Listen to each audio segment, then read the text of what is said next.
Bienvenue sur GraphCity. Aujourd'hui on se retrouve pour un tutoriel dans lequel nous allons voir comment corriger la couleur de peau d'un personnage et également changer la couleur d'un vêtement par exemple. Donc comme on peut le constater, nous avons ici une photo qui a été détourée à l'aide d'un masque de fusion comme expliqué dans le tutoriel sur les détourages complexes, donc à l'aide des couches. Et on peut constater sur cette photo que la couleur de peau de notre personnage a des prédominances de magenta qui sont anormales, et on va corriger ceci à l'aide d'un calque de réglage de teint de saturation. On va pas travailler sur l'ensemble des couleurs de notre photo comme ceci. On va travailler uniquement sur une couleur que l'on va sélectionner dans le menu modifier. Donc on peut travailler sur les rouges, les jaunes, les verts, etc. Nous on va sélectionner la palette de couleurs magenta, et à l'aide de la pipette qui s'active automatiquement lorsqu'on passe la souris par-dessus notre calque, par-dessus notre composition, on va aller cliquer dans une zone où la couleur que l'on doit supprimer est présente, que l'on doit corriger, pardon. Donc je vais aller cliquer dans la main ici, et comme on peut le constater, dans le nuancier, au fur et à mesure que je clique, le nuancier s'adapte sur la palette de couleurs à corriger. Donc je clique, je choisis ma couleur et je vais aller tout de suite en modifier la teinte, donc en jouant avec la molette de teinte comme ceci. Donc je déplace ma molette jusqu'à obtenir une teinte réaliste. Je vais jouer également sur la saturation en désaturant légèrement ma couleur afin qu'elle ne soit pas trop forcée, et augmenter un peu la luminosité. Voilà, comme ceci, avant d'avoir des réglages un peu plus naturels, un peu plus réalistes. Une fois que j'ai obtenu le résultat souhaité, je valide par OK. Et je peux constater le résultat en faisant apparaître et disparaître mon calque de teint de saturation. Il n'y a pas photo, c'est beaucoup mieux. On va maintenant travailler sur la couleur du pull du personnage. On va créer une sélection avec une technique qu'on n'a pas encore vue dans les tutoriels, donc c'est le passage au mode masque.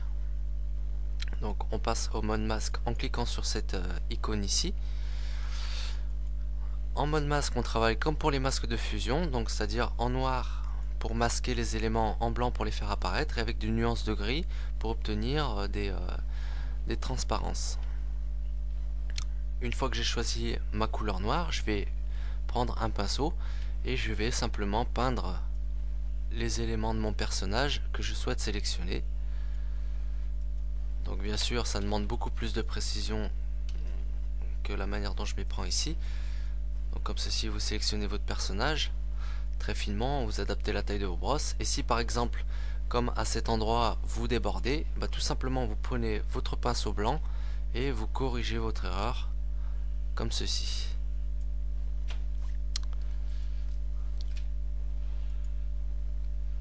Une fois avoir terminé votre peinture noire, vous devrez avoir obtenu un résultat comme celui-ci. Donc comme je vous l'ai dit plus tôt, la peinture noire masque les éléments. Donc ce qu'il va falloir qu'on fasse tout simplement, c'est qu'on inverse notre peinture une fois qu'elle est terminée comme ceci, et on quitte le mode masque pour repasser en mode normal avec l'icône qui se trouve à sa gauche comme ceci, et on obtient une sélection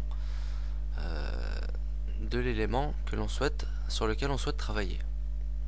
Je vais créer un nouveau calque que je vais nommer par exemple teinte de pull.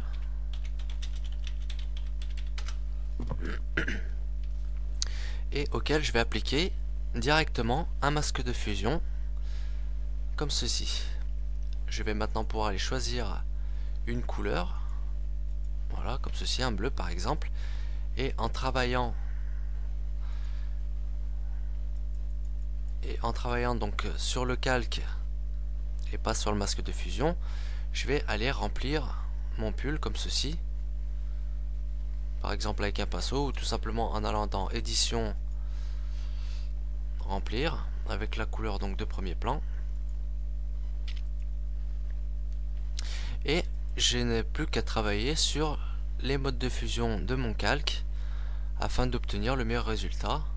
Donc comme ceci, le mode densité linéaire plus qui donne de très bons résultats.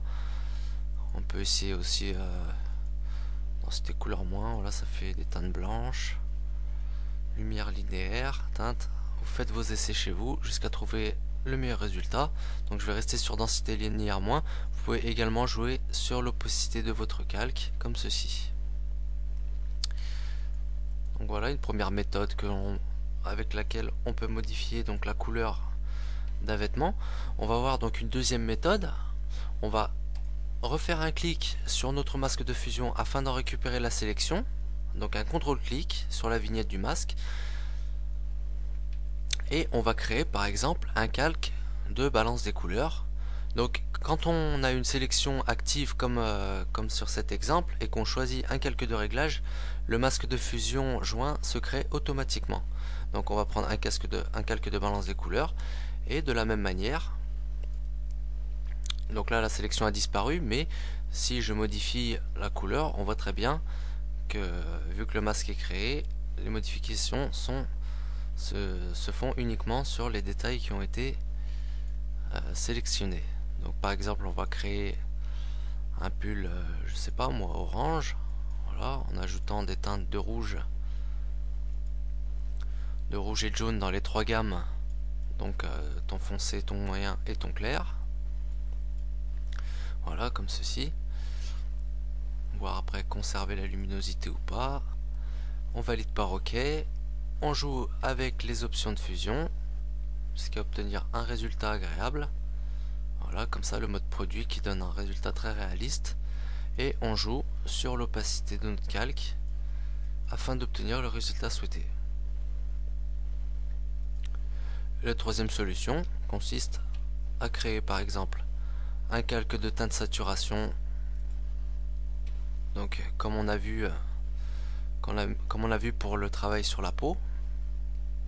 Donc voilà, teinte saturation, dans lequel vous jouez sur vos teintes afin de modifier la teinte existante au niveau de sa saturation également et de la luminosité, ou alors vous pouvez carrément redéfinir la couleur, donc en cochant l'option redéfinir et en choisissant votre teinte, la saturation et la luminosité, comme ceci. Vous travaillez vos modes de fusion, votre opacité, et ainsi vous pouvez obtenir différents résultats sur le travail de vos couleurs. Donc voilà, c'est terminé pour ce tutoriel. J'espère qu'il vous a plu et je vous dis à bientôt sur graphcity.com.